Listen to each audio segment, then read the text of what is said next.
मी सांगत असतो हाच खरा आनंद आहे बरं का गुरुजी, हाच खरा आनंद आहे. गुरुजी सुद्धा भजन प्रेमी बरं का.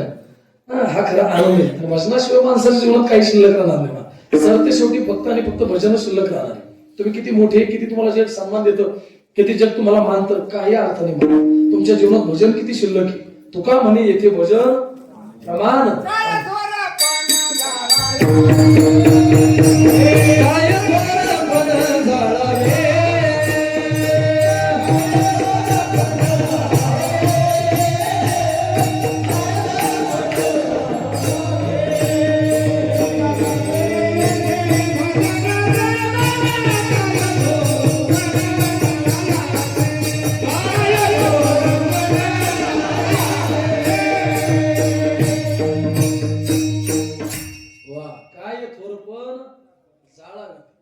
तुका म्हणे ते भजन प्रमाण. आणि महाराज भजनाचं महत्व, भजनाचं विशेषत्व हे सांगत असतो. महाराज भजनाचं सामर्थ्य काय याचा जर तुम्हाला जिवंत अनुभव घ्यायचा असेल ना, भजन केल्याच्या नंतर आपल्या जीवनात नेमकं काय प्राप्त होतं किंवा भजनाचं सामर्थ्य काय आहे, भजनाची ताकद काय, याचा जर जिवंत अनुभव तुम्हाला घ्यायचा असेल. आता सगळ्यांकडे मोबाईल आहे बरं का, सगळ्यांकडे मोबाईल. महाराज आमच्या इकडे तरुण मित्र मंडळ बसलेली, सगळ्यांकडे मोबाईल. भजनाची जर जिवंत असणारी ताकद जर तुम्हाला तुमच्या डोळ्यांनी बघायची असेल तर महाराज ते वृंदावन मधील प्रेमानंद महाराज, बरोबर आहे गुरुजी. वृंदावन मधील प्रेमानंद महाराज मी सांगत असतो. महाराज त्यांच्या दोन्हीही किडण्या गेल्या बरं का.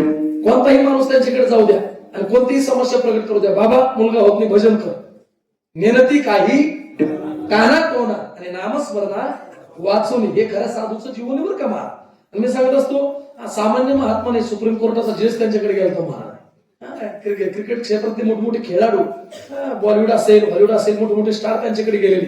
मला असं वाटतं कोणताही व्यक्ती त्यांच्याकडे जाऊ द्या, प्रत्येकाकडे बघत असताना त्यांची दृष्टी सारखी. महाराज मुंगी आणि राव आम्हा सारी खाची जीव, ही संतांची दृष्टी बरं का.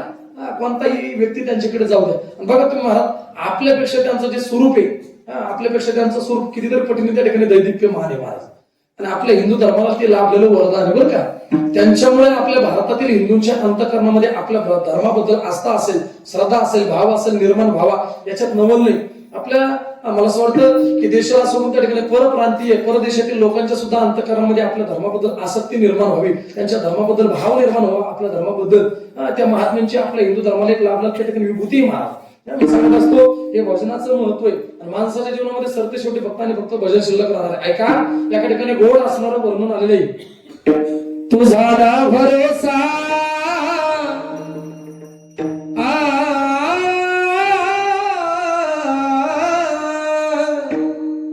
तुझा ना भरोसा न माझा भरोसा,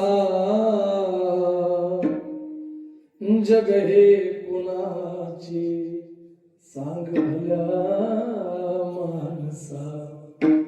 असो चूल माती आणि मीठ भाकर, नाम हरीचे मुखी गोड साखर. सोडून दे रे धनाच्या तू लालसा, जग हे कुणाचे सांग भल्या माणसा. कधी लागेल, कधी लागेल, कधी लागेल रे वेडा तुला. गोडी अभंगाची कधी लागेल वेडा तुला. गोडी अभंगाची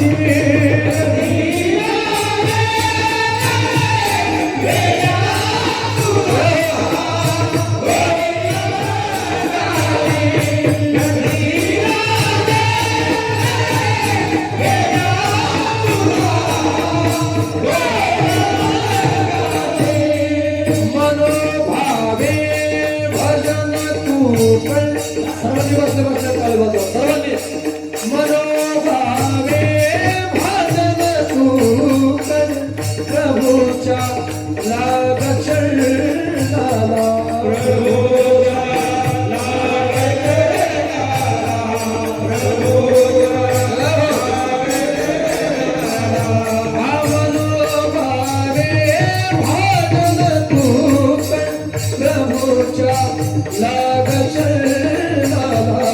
प्रभूच्या लागत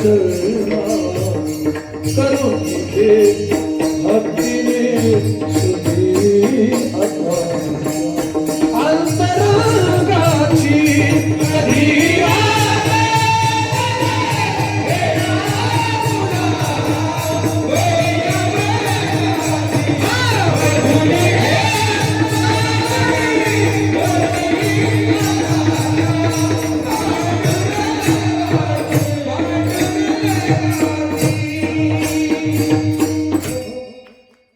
असो हा जन्म मोलाचा असो हा जन्म मोलाचा नको तू घालवू वाया नको तू घालवू वाया नको तू घालवू वाया जपून तू चाल जपून तू चाल जपून तू चाल रे वेळा तुटे ती दूर पतंगाची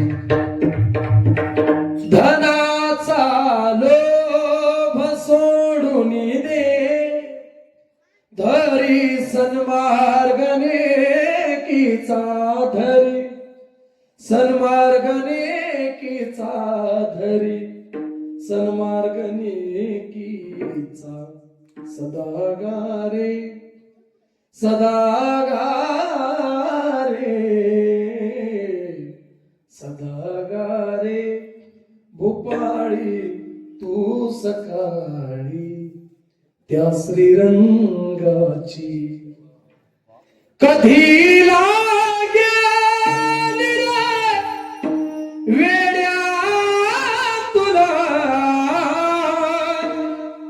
घोडी अभंगाची बघून घे सावळी मूर्ती आता त्या पांडुरंगाची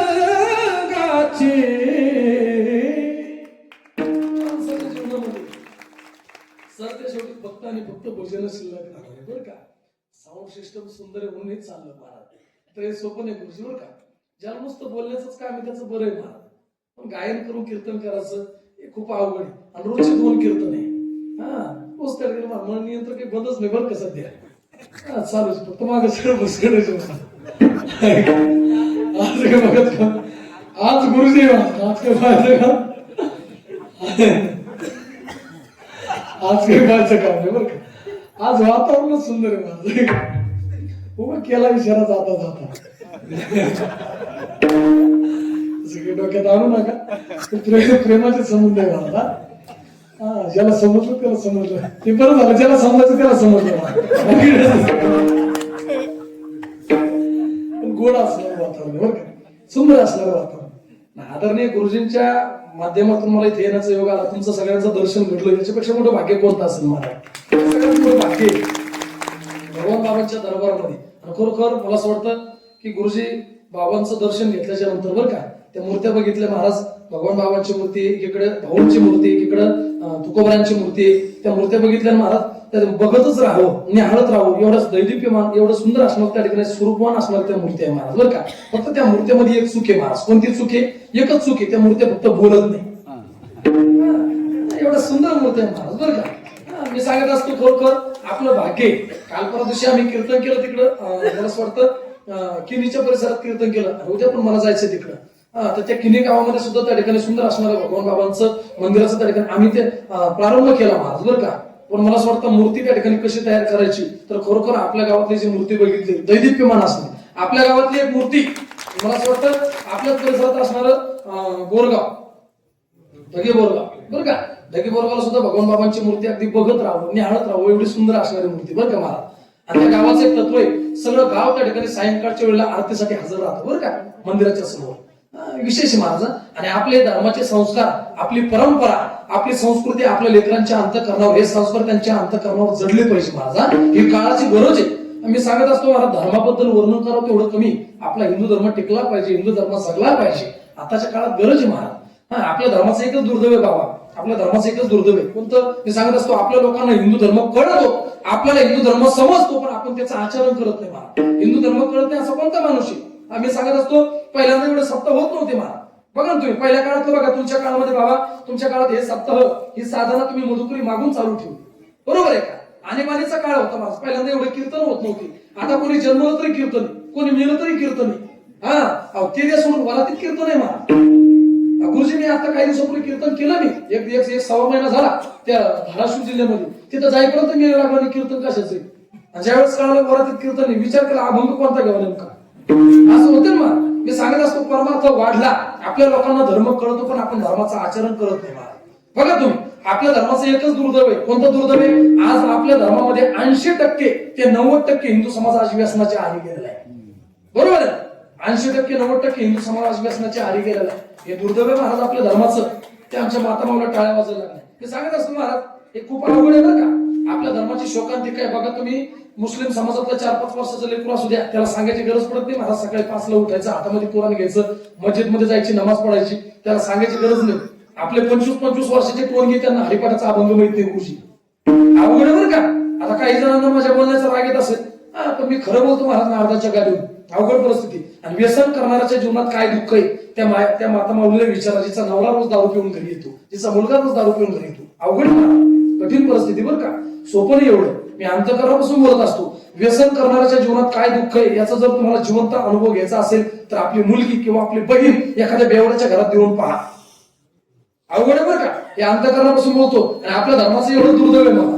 बघा तुम्ही, ते मांसाहाराचे दुकान असेल, त्या मटणाचे दुकान असेल, दारूची दुकान असेल, आई आपल्या हिंदू धर्माचा ज्या दिवशी सण आहे त्या दिवशी बंद राहतात ते महाराज. त्या दिवशीच का बंद राहतात? कारण पिणारे खाणारे आपलेच आहे महाराज, बरोबर आहे का? अवघड आहे. 8वी 9वी 10वीचे पोरं सुद्धा मोकळ्या मनात 90 आणायला लागले. आता तुमच्या गावात कोणी पेत नाही ते चांगले.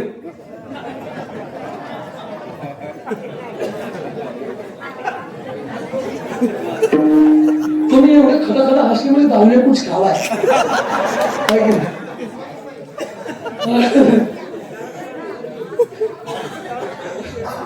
आल्याला दर्शन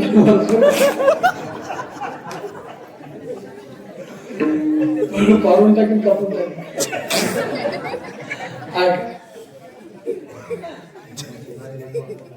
गुरुजी पाहायचं काम आहे बरं का. तुम्ही सांगत असतो मला खरोखर अवघड आहे. आपला धर्म टिकला पाहिजे मला. धर्माच्या परंपरा कळायला पाहिजे. आम्ही अंतःकरणापासून बोलत असतो. धर्माच्या नावावर राजकारण करू नका. काय बोलतो तुम्ही लक्ष द्या बरं का. धर्माच्या नावावर राजकारण करू नका. कारण का, धर्म काल बुडाला नव्हता, आज पण बुडणार नाही महाराज. काल सुद्धा धर्माला जपण्याकरता तुम्ही आम्हीच होतो, आणि आज पण धर्माला जपण्याकरता तुम्ही आम्हीच महाराज. छत्रपती संभाजी महाराजांना औरंगजेबाने मारलं, धर्म बुडाला का बाबा? धर्म बुडाला नाही महाराज. त्याच्या उलट औरंगजेबाला एका खोलीमध्ये बसून जीव सोडावा लागला महाराज. धर्म बुडत नसतो. मी सांगत असतो महाराज, या जगावर सगळ्यात जास्त संकट कोणावर आहे आताच्या काळामध्ये? सगळ्यात जास्त संकट धर्म जपणारे म्हणजे तुम्ही आम्ही शेतकऱ्यावर, बरं का. सगळ्यात जास्त संकट आज या जगामध्ये शेतकऱ्यावर. शेतकऱ्यासारख्या संकटात या सध्याच्या काळामध्ये तरी सध्या कोणीच नाही महाराज. किती संकट शेतकऱ्यांच्या जीवनात. काल परवा दिवशी ते बीड जिल्ह्यात कीर्तन केलं भगवानगडाच्या पायथ्याला. कीर्तन केल्याच्या नंतर महाराज लक्षात आलं, त्या गावामध्ये जो जायचा पूल होता, कुक्कडगाव म्हणून गाव आहे, त्या गावात जो जायचा पूल होता, नदीच्या त्या गावाच्या अलीकड नदी, त्या नदीवरून जायचा पूल होता. त्या पुलाच्या दोन्ही साईडने महाराज 4 ते 4.5 एकर पर्यंत पूर्ण शेतीच वाहून गेली. 80 ते 90 फुटाची खोल दरी त्या शेतातून पडली शेतकऱ्याच्या. आता सरकारने त्यांना 3-3.5 लाखाचे नुकसान भरपाई दिली. पण मी सांगत असतो मला 3.5 नाही, त्यांना 10 लाख रुपये जरी दिले तरी जन्माची भाकर आता परत येणार नाही महाराज. हे शेतकऱ्याच्या जीवनातलं नुकसान आहे. आणि मी प्रत्येक ठिकाणी विनंती करत असतो महाराज, सरकारला विनंती करतो. आणि जे काही त्या ठिकाणी महाराज राजकीय क्षेत्रातील व्यक्ती असतील, राजकारणातील असतील, पुढारी असतील, नेते असतील, त्यांना सुद्धा अंतःकरणापासून विनंती करत असतो की प्रत्येकाने सरकारला फक्त आपली एकच विनंती पाठवा. कोणती? मी सांगत असतो सरकारला विनंती की तुम्ही आम्हाला पीक विमा देऊ नका, तुम्ही आम्हाला नुकसान भरपाई देऊ नका, तुम्ही आम्हाला लाडकी बहीण देऊ नका. आहे की नाही? 45 होती 1500 झाली. आहे की नाही महाराज? तुम्ही लाडकी बहीण देऊ नका. ऐका बरं का, पीक विमा देऊ नका, लाडकी बहीण देऊ नका, नुकसान भरपाई देऊ नका. द्यायचंच असेल तर फक्त आणि फक्त माझ्या बळीराजाच्या शेतीमालाला भाव द्या. कशाचीच गरज नाही, बरोबर आहे ना? कशाचीच गरज नाही. शेतकरी काल राजा होता, आज राजा आहे, उद्या राजा राहणार आहे. फक्त यांनी आपल्याला भिकारी केलेलं आहे. आम्ही अंतःकरणापासून बोलत असतो, कारण आपली 2 एकर सोयाबीन पाण्यात गेली. तुमचं काय सांगितलं मला आलंच नाही महाराज, येतं का नाही वाट पाहून ते थंब देऊ वेगळं झालं. हा अवघड आहे. पण या अंतकरणातलं बोलतो बरं का, हे प्रत्येकाचं दुःख नाही मला. धर्माला जपण्याकरता काल आपणच होतो आणि आज पण आपणच महाराज, पण वर्णन करावं तेवढं कमी. ऐका मी सांगितलं हरिपाठ का, तर सर्व मार्ग सुगम हरिपाठ. हरिपाठामध्ये आहे तरी काय, तर माऊली ज्ञानोबाने त्याचं वर्णन केलेलं आहे. सारा विचार हरिपाठ, ज्याच्यामध्ये साराचाही विचार आलेला आहे आणि आसाराचाही विचार आलेला आहे. सार कशाला म्हणावं, आसार कशाला म्हणावं, ग्राह्य घेण्यासारखं त्याला सार म्हणावं, त्यात जे टाकून देण्यासारखं त्याला आसार म्हणावं. जसं भुईमुगाची शेंग आहे, वरचं जे टरपले गुरुजी ते आसार आहे, आता जो शेंगदाणा आहे बाबा तो कसा आहे, सार आहे. महाराज वर्णन करतात, जन्माला आल्याच्या नंतर तो परमात्मा एकटा सार आहे आणि त्याच्या व्यतिरिक्त सर्व काही जगत दिसतं. महाराज जग कसं आहे, आसार आहे, मनाचं बोलत नाही. फलकट हा संसार हे सार भगवंत, तो परमात्मा एकटा सार आहे आणि त्याच्या व्यतिरिक्त ते सर्व काही जगत दिसतं. महाराज जग कसं आहे, आसार आहे. म्हणून आसार असणाऱ्या जगाच्या त्या ठिकाणी महाराज वर्णन करतात, त्या ठिकाणी गुंतून राहू नका. सार असणाऱ्या भगवंताचं भजन करा, त्याचं चिंतन करा, त्याचं नामस्मरण करा. मग कोणतं चिंतन करा, त्या चिंतनाचं वर्णन महाराजांनी अभंगाच्या दुसऱ्या चरणामध्ये केलं.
गोड लागतं परमात्मा सुद्धा मस्तीतला असावं का, आनंदात करावा. माणूस जेवढा संसार थाटात करतो तेवढा परमात्मा सुद्धा थाटात करावा. महाराज बघा तुम्ही, मी मनाचं बोलत नाही. जर आपल्याला लग्नाला जायचं असेल ते बरोबर इकडे पहा, आपलं जर लग्नात जायचं असेल तर महाराज आपण कसं जातो, कितीही गरीब माणूस असू द्या, पण कपडे वगैरे अगदी टॉर्च मध्ये इस्त्री वगैरे सगळ्या गोष्टी, टोपी सुद्धा मंचरची एखाद्याचा गळा कापून महाराज गुरुजीने घातला तशा काय की नाही बघा तुम्ही, एकदम कडक असते कपडे गिपडे महाराज. एखाद्याच्या लग्नात जाऊ द्या, आपण त्या ठिकाणी सुंदर असणारा पोशाख परिधान करतो आणि कीर्तनात जर निघले की पाणी निवड निघले असं पण होतं बरं का. कधी परमार्थ सुद्धा वैभवात असला पाहिजे. ऐश्वर्य संपन्न भगवान बाबांचा परमार्थ वैभवातला होता महाराज. एक संत त्या ठिकाणी वैभव संपन्न आहे, ऐश्वर्य संपन्न आहे, आणि एक संत वैराग्य संपन्न आहे महाराज बरं का. मी सांगत असतो तुकोबारांच्या नंतर वैराग्य जन्माला आलं नाही, पण तुकोबारांच्या नंतर जर वैराग्यवान महात्मा बघायचा असेल तर वैराग्यवान महात्मा एकच होऊन गेला, ते म्हणजे संत वामन भाऊ महाराज बरं का. मी गैनीनाथ गडाच्या जवळ त्या ठिकाणी बऱ्याच ठिकाणी फिरण्याचा योग आला महाराज, त्या पाथर्डी रोडला बरं का. भगवानगड असेल, गैनीनाथ गड असेल, त्याच्या खाली गोविंदगड आहे महाराज बरं. गैनीनाथ गडाच्या पायथ्याला गोविंदगड, त्या परिसरामध्ये फिरण्याचा योग आला महाराज. मी सांगत असतो एक गादी त्या ठिकाणी ऐश्वर्य संपन्न साधूची आणि एक गादी वैराग्य संपन्न साधूच्या.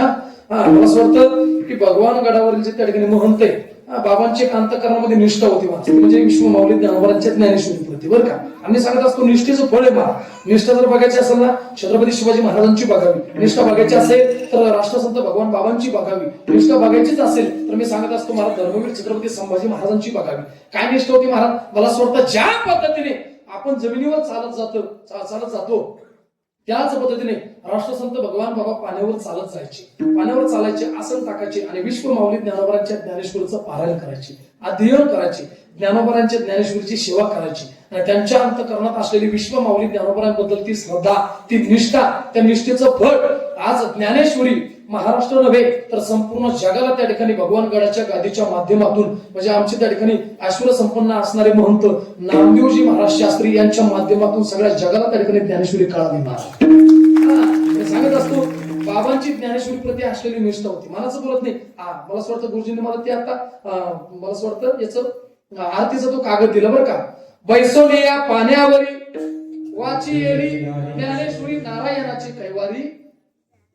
मला असं वाटतं बाबांच्या आरतीमध्ये वर्णन आलेलं आहे बरं का. ज्या पद्धतीने आपण पाण्यावर जमिनीवर चालत जावं, पाण्यावर चालत जावं, आसन टाकावं, महाराज ज्ञानेश्वरीच्या ज्ञानोबांच्या ज्ञानेश्वरीचं अध्ययन करावं, पारायण करावं. मी सांगत असतो ही त्यांच्या अंतःकरणातली असलेली निष्ठा. आणि मी सांगत असतो महाराज महात्म्यांसारखं राहण्याचा प्रयत्न करू नका, महात्म्यांसारखं राहण्याचा प्रयत्न करू नका, त्यांचे विचार आत्मसात करण्याचा प्रयत्न करा. छत्रपती शिवाजी महाराजांसारखी दाढी वाढवली, राजांसारख्या मिशे वाढवल्या, राजांसारखा पोशाख परिधान केला, छत्रपती शिवाजी महाराज होणार नाही महाराज. ऐका बरं का, मी सांगत असतो ज्या दिवशी तुमच्या डोळ्याने दिसणारी प्रत्येक स्त्री, प्रत्येक मुलगी तुम्हाला माय म्हणून पाहता आली, बहीण म्हणून पाहता आली, तुम्ही खरे छत्रपतींचे मावळे झाले. आपल्या जीवनातला पुरुषार्थ आहे. महात्म्यांसारखं राहण्याचा प्रयत्न करू नका. राष्ट्रसंत भगवान बाबांच्या जीवनातला पुरुषार्थ सांगतो. बाबांनी जगाला ज्ञान देण्याच्या अगोदर परमार्थाची पहिली सुरुवात आपल्या घरापासून केली महाराज. मी मनाचं बोलत नाही बरं का. बाबांनी परमार्थाची सुरुवात आपल्या घरापासून केली महाराज. अगोदर त्या ठिकाणी मला असं वाटतं बाबांच्या गळ्यामध्ये मला असं वाटतं वैकुंठ त्या ठिकाणी वैकुंठवासी अगदी मला असं वाटतं महान असणारे संत श्रीगुरु असणारे गीते बाबा असतील, बंकट स्वामी असतील, अशा महान असणाऱ्या महात्म्यांचा आशीर्वाद बाबांच्या पाठीशी होता. आणि बाबांनी परमार्थाची पहिली सुरुवात म्हणजे संपूर्ण घराच्या गळ्यामध्ये मला असं वाटतं पवित्र असणारी तुळशी माला परिधान केली. म्हणजे पहिला परमार्थ आपल्या घरापासून सुरुवात केली. आणि खरोखर आपल्या त्या ठिकाणी महाराज समाजातील जेवढ्या काही माता माऊल्या महाराज, या माय माऊल्यांचं वर्णन करावं तेवढं कमी, यांचे द्यावे तेवढे धन्यवाद कमी, यांचं करावं तेवढं कौतुक कमी. कारण मी मनाचं बोलत नाही महाराज. महाराष्ट्रभर फिरण्याचा योग आला. आता काल परवा दिवशी आम्ही भूम तालुक्यात कीर्तन केलं बरोबर का. भूम तालुक्यात कीर्तन केलं, सातेपुर म्हणून गाव आहे. त्या गावामध्ये गुरुजी 100 फौजी बरं का, 100 फौजी महाराज त्या गावामध्ये. विशेष वाटलं बरं का. आणि मी सांगत असतो आपल्या वंजारी समाजातील जेवढे काही पुरुष असतील ते एवढे विद्वान, एवढे अधिकारी त्या ठिकाणी का निर्माण होतात त्याचं एक मुख्य कारण आहे. त्यामागे तुमचं पुण्य नाही महाराज, त्यामागे आमच्या माता माऊल्यांचं पुण्य. कारण आमची वंजारी समाजातली माता माऊली मांसाला त्या ठिकाणी वरंडत सुद्धा नाही महाराज. हे विशेष आहे बरं का, हे विशेष आहे. त्यांच्या हातून पवित्र असलेलं अन्न तुमच्या उदरामध्ये जातं, तुमच्या पोटामध्ये जातं आणि ते खरं परब्रह्म त्या ठिकाणी निर्माण होतं महाराज. चांगले विचार तुमच्या बुद्धीमध्ये निर्माण होतात. हे विशेष महाराज. खरोखर काही ठिकाणी काल आम्ही वैजापूर तालुक्यात सुद्धा कीर्तन केलं गुरुजी. त्या गावात सुद्धा किमान 50 ते 55 त्या ठिकाणी फौजी. अगदी मला असं वाटतं लातूर जिल्ह्यामध्ये चिखली म्हणून गाव आहे. त्या गावामध्ये सुद्धा महाराज 100 ते 125 फौजी. हे वर्णन करावं तेवढं कमी. मी सांगत असतो की त्या ठिकाणी आपल्या धर्माचं, आपल्या परंपरेचं अनुकरण आपल्या हातून घडलं पाहिजे महाराज. नको ते सेवन करू नका. मी सांगत असतो मौस खाऊन या हौस करी आणि जोडून या वैरी, ठेवीला महाराज वर्णन करताना आपण आपल्या जिभेचे चोचले पुरवण्यासाठी आपण मांस भक्षण करतो, पण आपण आपल्या जीवनात कोणीतरी वैरी त्या ठिकाणी निर्माण करून ठेवतो महाराज. म्हणून मांस भक्षण करू नका. आपलं ते खाद्य नाही महाराज. जे प्राणी जिभेनं पाणी पितात त्यांचं ते खाद्य. आपण कशाला पाणी पितो? तोंडाला पितो. बैलाच्या समोर मांस ठेवा महाराज. तुम्ही बैल खातो का? मग बैल खात नाही तर आपण खाल्लं पाहिजे का? आपल्यापेक्षा मी नाही म्हणत महाराज. बरं का? मी सांगत असतो महाराज. बघा ना तुम्ही, मी सांगत असतो महाराज, जो व्यक्ती त्या ठिकाणी महाराज मांस भक्षण करतो त्याच्यासारखा पापी माणूस नाही. असं वाटू देऊ नका की त्या ठिकाणी आपण थोडाफार त्या ठिकाणी पाप करतो मग काय झालं. कर्माची परतफेड त्याच्या दरबारात करावंच लागते. तिथे गेल्यावर कुठल्याही प्रकारचा वशिला चालत नाही मला. यम तुम्हाला यमाच्या दरबारात गेल्याच्या नंतर यम तुम्हाला विचारेल तुम्ही जन्माला आल्यापासून आतापर्यंत काय केलं. आपण सांगायचं आम्ही जन्माला आल्यापासून आतापर्यंत लोकांच्या सुरकी मोडल्या, लोकांचे बांधव कोरले. याच्या पलीकडे आपलं सांगायला आहेच काय महाराज? याच्या पलीकडे सांगायला काय? यम तुम्हाला विचारेल काय? ऐका, क्या किया क्या किया क्या किया रे तूने जीवन गवा दिया क्या किया रे जिसे पाना था उसको तो खो दिया रे. जे आयुष्यामध्ये करायचं होतं ते तू आयुष्यात केलं नाही. नको असणाऱ्या गोष्टीमध्ये हा देह समर्पित केला. वेळी सावध व्हा. आम्ही आमच्या मनाचं बोलत नाही. आता ही सावध होण्याची वेळ आहे. नुसते सावध होऊ नका, तर सावध होऊन काय करा? ऐका, सावध व्हावं भजनी लागा देव करा कैवारी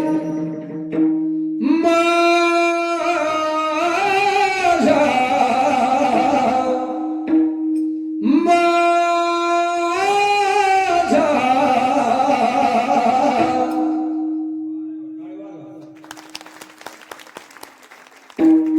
म्हणलं रे आपल्याला तेवढंच लागत होतं. तुमची इच्छा आहे, तुमच्या मनात काय आलं मला कळलं. सांगत असतं सावध होणी भजनी लागा देव करा कैवार. आता ही सावध होण्याची वेळ आहे. मला असं वाटतं महाराज, ज्या मार्गाने संत गेले, ज्या मार्गाने महात्मे गेले त्या मार्गाने जाण्याचा प्रयत्न करा बरं का. 10:30 वाजले 11 वाजेपर्यंत चालेल ना पुढची? काही अडचण नाही ना? केस गिस नाही करणार? तसं काही बंधन नाही मला. मला असं वाटतं वातावरण फ्रेश बरं का. आणखी सगळ्यांची चेहरे अशी प्रसन्न आहे महाराज. ऐका बाबा, मला असं वाटतं ज्या मार्गाने संत गेले किंवा जो मार्ग आपल्या जीवनामध्ये भगवान बाबासारख्या महात्म्यांनी, तुकोबारासारख्या महात्म्यांनी आपल्या जीवनामध्ये दाखवून दिलेला आहे, आपण त्या मार्गाने जाण्याचा प्रयत्न करावा. त्याचा फायदा तेनीचे पण ते चालू चालता न पडे म्हणता कोठे काय. काही जण म्हणतात महाराज आम्ही आमच्या मनाने मार्ग शोधू, चालणार नाही. मनोमार्गे गेला तो तेथेच मुकला, हरिपाठीस चालणार नाही. तुम्ही जर तुमच्या मनाचा शांतपणा केला ना, माणसाची काय फजिती होते तुमच्या लक्षात येण्याकरता 2 मिनिटाचा दृष्टांत सांगतो. सर्वांनी प्रेमाने भजन करा. विठ्ठल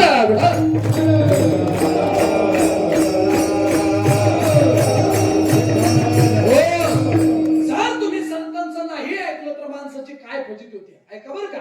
संतांचं जर नाही ऐकलं तर माणसाची काय फजिती होते पिंगळावर येण्यासाठी सांगतो बरं का. ऐका, माणसाची काय फजिती होते. एका घराण्यामध्ये एका मुलीचं शिक्षण चालू आहे, उच्च असणारं शिक्षण चालू आहे. त्या ठिकाणी आई तिला वेळोवेळी सांगत होती की तायडे तू घर कामातलं ज्ञान प्राप्त करून घे. ऐका महिला मंडळ, घर कामातलं ज्ञान प्राप्त करून घे. आज तुला गरज नाही, पण उद्या नवऱ्याच्या घरी गेल्याच्या नंतर, मालकाच्या घरी गेल्याच्या नंतर या सगळ्या गोष्टींची गरज तुला पडणार आहे, भासणार आहे. पण मुलगी हुशार होती. मुलगी त्या ठिकाणी शिकलेली होती. सांगितलं आई काळजी करू नको, ज्या वेळेस मला गरज पडेल त्यावेळेस ते म्हणजे बाजारामध्ये पुस्तक भेटतं पाकशास्त्राचं गुरुजी, स्वयंपाक कसा तयार करावा ते पुस्तक भेटतं. मी ते पुस्तक विकत आणेल आणि त्याच्यामध्ये बघून करेल चहा कसा तयार करावा, वरण कसं तयार करावं, पिठलं कसं तयार करावं. तिला चहाचं सुद्धा ज्ञान नव्हतं मला. संतांचं नाही ऐकलं काय फजिती होती बरं का. आई म्हणजे संत आहे आणि मुलगी म्हणजे जीव आहे. आई रूपी संत मुलगी रूपी जीवाला वेळोवेळी सांगण्याचं कार्य करतात, पण त्या ठिकाणी जीव संतांचं ऐकत नाही मला. दिवसामागे दिवस गेले, महिन्यामागे महिने गेले, काही वर्षांचा कालावधी गेला. हळूहळू ती मुलगी मोठी होऊ लागली, उपवर झाली, लग्नाच्या वयात आली. आणि मला असं वाटतं थाटामाटामध्ये तिचा विवाह सोहळा संपन्न पडला. तू माणसाला इतक्या लवकर कीर्तनात लवकर लग्न होतं मला वेळ कमी असल्याबरोबर का. असं नाही होणार. आता लग्न हा शब्द कानावर पडला तरी समाधान आताच्या काळात बरं का. अवघड आहे आणि आपण जर प्रत्येक गावाचा सर्वे केला गुरुजी, आता प्रत्येक गावात किमान 100-125 गोष्टी तुम्हाला गोड म्हणजे पाहायला मिळतात. आणि तुम्ही म्हणसाल गोड म्हणजे काय सांग तुम्हाला. आता जो 20-22-25 वर्षाचा असेल गुरुजी तो म्हणजे 35-40-45 वर्षाचे पुढे म्हणजे असतात का महाराज? हे म्हणजे नाही, हे गोड म्हणजे. आता जे राहिले तर राहिले, मी सांगत असतो राहिलेले नाही, टेन्शन नाही घ्यायचं. मस्त पावसाळ्यात गांजा 5 मीटर बंब वर टेकडीवाली चिलिंबर आहे, ताजा दम लागा नाही आज गोडच नाही घ्यायचं महाराज. अवघड बरं का. लोक देवाला चॅलेंज करतात महाराज. लोक म्हणतात महाराज महादेवानं गांजा प्याला, कृष्णानं चोऱ्या केल्या. अरे महादेवाने गांजा जरी पेलेला असला तरी भगवान शंकरानं या जगासाठी हलाहल नावाचं विष प्राशन केलेलं आहे. देवाची कुठे बरोबरी करायचं? देवानं गांजा जरी पेलेला असला तर भगवंताने या जगासाठी हलाहल नावाचं विष प्राशन केलंय. मी सांगत असतो तू नुसतं एक टोपण उलाला घेऊन पाय, उलाला म्हणतो ना कळणारच नाही महाराज. ते सांगत असतो दुसऱ्या दिवशी गाणं लावा लागलं उलाला.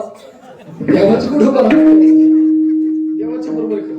भगवान श्रीकृष्ण परमेश्वराने 12 गाव अग्नी गिळला होता महाराज. आपल्याला अगरबत्तीचा चटका बसला तर हात बरोबर मारतो. पण देवाची बरोबर का करू शकत नाही गुरुजी? त्याचं कारण आहे. कारण मला स्वतः आपला तेवढा अधिकार नाही. अधिकार का नाही? भगवंताला बायका किती होत्या? 16,108. बसलेली मंडळी कल्पना करा, तरुण मित्र मंडळ मांडा करून बसा. भगवंताला बायका होत्या, लग्न होईल लवकर, काय अडचण नाही. ऐका भगवंताला बाय नाही होणार, 100% होणार. फक्त तुम्ही चांगले राहा. हा ऐका बरं का, देवाला बायका होत्या 16,108. हा मला असं वाटतं देवाला 16,108 होत्या, 108 बायका होत्या. पण एवढ्या ऐक असून सुद्धा महाराज वर्णन करतात भोग भोगोनी ब्रह्मचारी. हे भगवंताचं नवल आहे महाराज बरं का. हे नवल आहे महाराज वर्णन करतात, त्याची आपण बरोबरी करू शकत नाही कारण आपला तेवढा अधिकार नाही.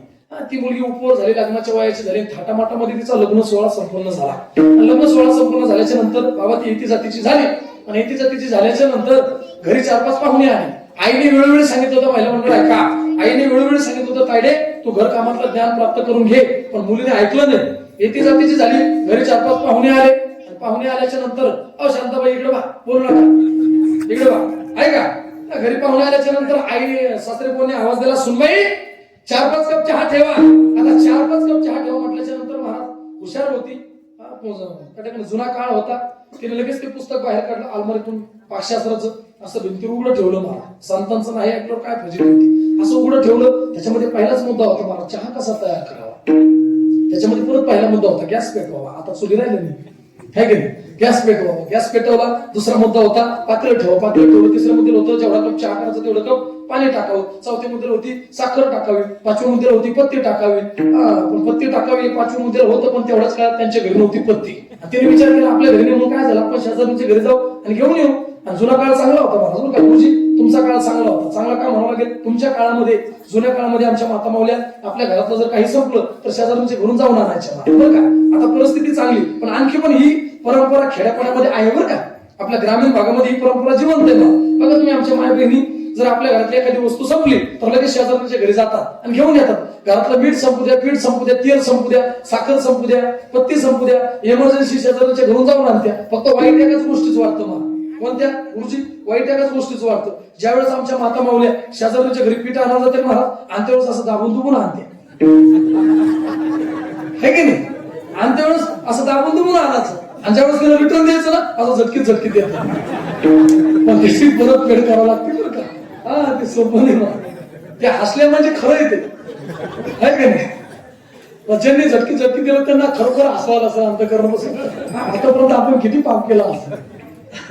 काळजी करू नका, सतत मंग द्या मला, सगळं वसूल होतं बरं का. ऐका, जुना काळ चांगला होता गुरुजी. जुना काळ एवढा चांगला होता तुमचा की तुमच्या काळामध्ये, जुन्या काळामध्ये आपल्या घरातला विस्तू जरी संपला तरी लोक शेजारच्या घरून जाऊन आणत होती महाराज. चांगला काळ होता बरं का. आपल्या घरातला विस्तू संपू दे बाबा, तुमच्या काळामध्ये शेजारच्या घरून जाऊन आणायचे. आता विस्तू आणत नाही महाराज. हा आता गेले आणि आणला पण नाही पाहिजे. मी सांगत असतो जुना काळ चांगला होता. त्या मुलीने विचार करायला केला, घरातली पत्ती संपली म्हणून काय झालं, गेली शेजारच्या घरी महाराज. पत्ती घेऊन येईपर्यंत तिला थोडा वेळ लागला, 2 मिनिटाचा. पण पत्ती घेऊन येईपर्यंत देवाने हळूच असणारी एक वाऱ्याची झुळक सोडली महाराज. आणि त्या झुळकीमध्ये पुस्तकाचे 4-5 पानं पलटली. आणि तिथं आलं पिठलं कसं तयार करावं. पत्ती घेऊन आली, पातेल्यात टाकली, चहा उकळला, चहा तयार झाला. पण हिने वाचायचं महाराज 6व्या मुद्द्याला काय. हिने वर्ष वाचलंच नाही गुरुजी, हिने डायरेक्ट 6वा मुद्दा वाचला. 6व्या मुद्द्याला होते एक कामन घ्यावं, परत घ्यावी, त्याच्यामध्ये बेसन पीठ कालवून ते पातेला सोडून द्यावं. आता महिला मंडळ विचार करा, तिच्या हातातून पदार्थ कोणता तयार झाला असेल. तो पदार्थ कोणी शास्त्रात नाही, कोणी वाङ्मयात नाही, कोणी वेदात नाही, असा पदार्थ तिच्या हातून तयार झाला. ही फजिती झाली कशामुळे? संतांचं न ऐकलं.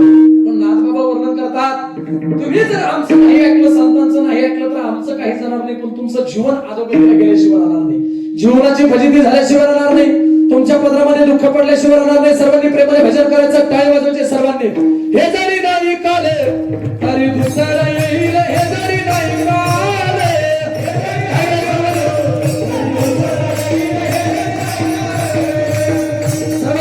सर्वांनी बसलं लागेल, टाळी वाजवा. बसलेल्या सर्व मंडळी नाथबाबा कोण असणार वर्णन करता. आतापर्यंत जे आयुष्य गेलं ते गेलं, पण उरलेलं आयुष्य भगवंताच्या चरणाला समर्पित करायचं, ते भगवान पंढरीश परमात्म्याच्या नामचिंतनामध्ये खर्च करायचं. आणखी वेळ निघून गेलेली नाही, वेळी सावध व्हा. महाराज वर्णन करतात, ज्या आईवडिलांवर आपलं नितांत प्रेम आहे, ते आईवडील सुद्धा आपली सुटका तरी काढण्याच्या काळाच्या तरीतून सोडू शकत नाही. काळाची हे मुळी पडेल बा जेव्हा, सोड विना तेव्हा माया बापा. म्हणून वेळी सावध व्हा. काही सर्वांनी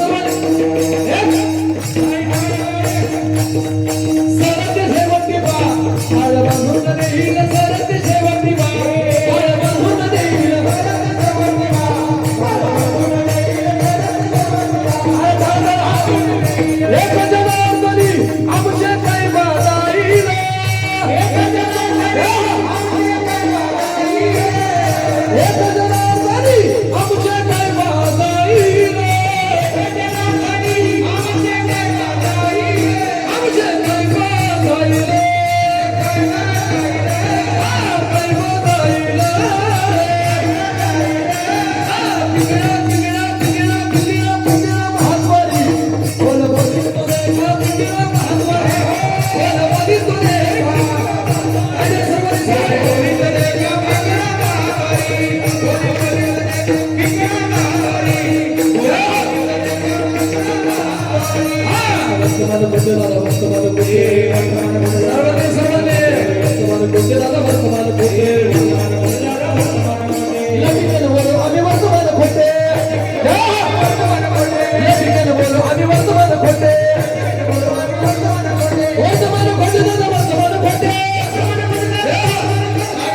सर्वांनी टाळी वाजवा. नाथबाबा कोण असणार वर्णन करतात. आतापर्यंत जे आयुष्य गेलं ते गेलं, पण उरलेल्या आयुष्यामध्ये सावध व्हा. आता ही सावध होण्याची वेळ. नुसते सावध होऊ नका, तर सावध होऊन काय करा सर्वांनी.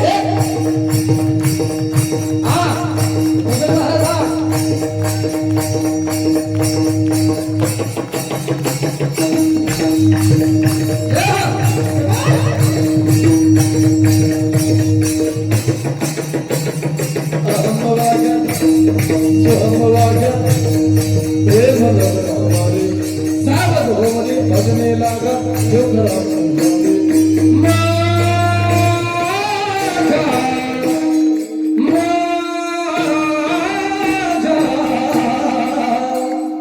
मल्हारी माझ्या मल्हारी मल्हारी माझ्या मल्हारी मल्हारी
सर्वांची टाळी वाजली पाहिजे. पिंगळा महाद्वारी बोल बोल पिंगळा महाद्वारी पिंगळा महाद्वारी बोल बोल पिंगळा महाद्वारी.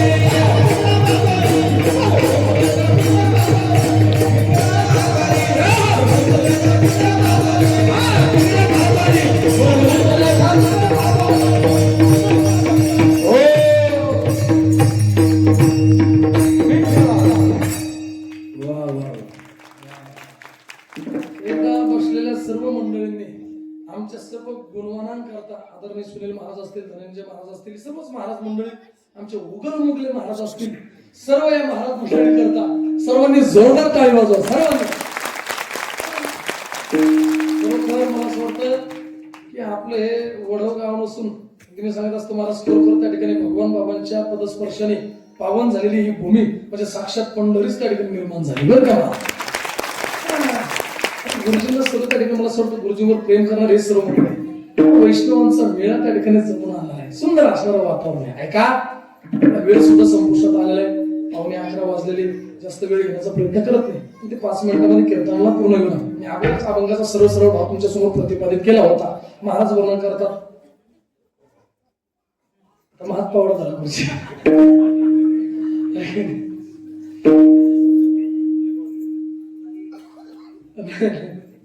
ऐकाय मला असं वाटतं गोड असणारं वातावरण आहे. मी अगोदर अभंगाचा भाव तुमच्या समोर प्रतिपादित केला होता. देवाचे द्वारे भक्षणभरी तेने मुक्तीचारी साधिलेल्या हरिमुखी म्हणा हरिमुखी म्हणा पुण्याची गणना कोण करे. आपला तिसरा प्रश्न होता हरिपाठामध्ये. हरिपाठ केल्याच्या नंतर आमच्या जीवनात होणारा फायदा काय तर कळी काढत अशी न पाहे दृष्टी. हरिपाठ जर केला तर काळाची हिंमत नाही आपल्याकडे बघण्याची. हरिपाठामुळे संतांच्या म्हणजे तुमच्या जीवनामध्ये झालेला फायदा काय तर ज्ञानोबा वर्णन करता समाधी संजीव हरिपाठ निवृत्तीनाथांच्या कृपेमुळे आमच्या जीवनामध्ये आम्हाला हरिपाठाचं चिंतन घडलं, भगवंताचं नामस्मरण घडलं आणि संजीवन समाधीचं सुख भोगण्यासाठी आमच्या जीवनात आम्हाला मिळालं, प्राप्त झालं. खरोखर आम्ही सुद्धा भाग्यवान आहोत. गुरुजींची इच्छा म्हणून अगदी 5 मिनिटांमध्ये कीर्तन जास्त वेळ घेत नाही. मला असं वाटतं 11चा वेळ दिलेला आहे पण 11च्या आतमध्ये ऐका हे सांगत असतो माणसाची निष्ठा असावी. किती निष्ठा असावी अगोदर सांगतो मला. निष्ठेच्या बाबतीत काही नाव आपल्या डोळ्यासमोर येते. आताच्या काळात निष्ठा नाही गुरुजी, निष्ठा निष्ठी आहे का. आताच्या काळात निष्ठा नाही महाराज.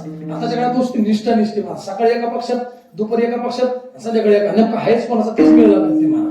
आणि आपण कपडे बदलूच तर घरात कपडे बदलूच तर त्या ठिकाणी महाराज बाहेर गेलं की पक्ष बदललेला राहतो बरं का. मी पक्षाबद्दल बोलतो म्हणजे मी काही कोणा पक्षाचा नाही बरं का असं बघा काढून टाका. आपण सगळ्या पक्षाचे एकनिष्ठ कार्यकर्ते महाराज, सगळ्या सर्व पक्षाचे एकनिष्ठ कार्यकर्ते. त्याच्यामुळे सांगितलं असतो विरोधाला प्रत्येक ठिकाणी आपलं कीर्तन कोणत्याही पक्षाच्या कार्यकर्त्यांनी ठेवू द्या. आपल्याकडे त्याचं उत्तर आहे ना. ऐका शांत सर्वांनी बरं का. आपलं कीर्तन कोणत्याही पक्षाच्या कार्यकर्त्यांनी ठेवलं. बाबा आपलं जर कीर्तन गुरुजी जर भाजपवाल्यांनी ठेवलं, बीजेपी वाल्यांनी ठेवलं तर आपल्याकडे अभंग आहे महाराज. वचन ऐका कमळापती आहे का नाही. कशाला लोट घ्यायचं. जर आपलं कीर्तन राष्ट्रवादीवाल्यांनी ठेवलं गुरुजी तर घडी घडी काळ लोड नाही घ्यायचं. जर आपलं कीर्तन काँग्रेसवाल्यांनी ठेवलं तर उभारीला हात लोड नाही घ्यायचं महाराज. जर याला कदाचित गुरुजी हुकून चुकून जर आपलं कीर्तन शनिवाल्यांनी ठेवलं तर तीक्ष्ण उत्तरे हाती घेऊन बाण लोड नाही घ्यायचा. आणि उगल मुगले महाराज एक गोडी घ्या पहिला.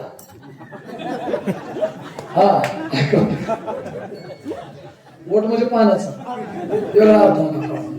मी असंच बोललो सकाळी महाराज. मी म्हणलं प्रवासा मी तम झालो तर ते म्हणलं तम म्हणलं प्रवासाला झालो तर महाराज तुम्ही विदर्भातलेच ना महाराज.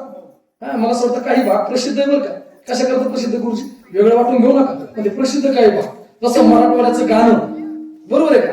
मराठवाड्याचं गाणं, खांद्याचं खाणं आणि मराठवाड्याचं पाणी पिणं. आता महाराजांनी काय वेगळा अर्थ नका करू, वेगळा अर्थ नका करू. ऐका बरं का. मी सांगितलं महाराज आताच्या काळात खूप अवघड आहे ना. आताच्या काळात फक्त निष्ठा निष्ठी माणसाची एकनिष्ठा असावी. मी अगोदर सांगितलं निष्ठा बघावी ती आमच्या संत भगवान बाबांसारखी निष्ठा असावी.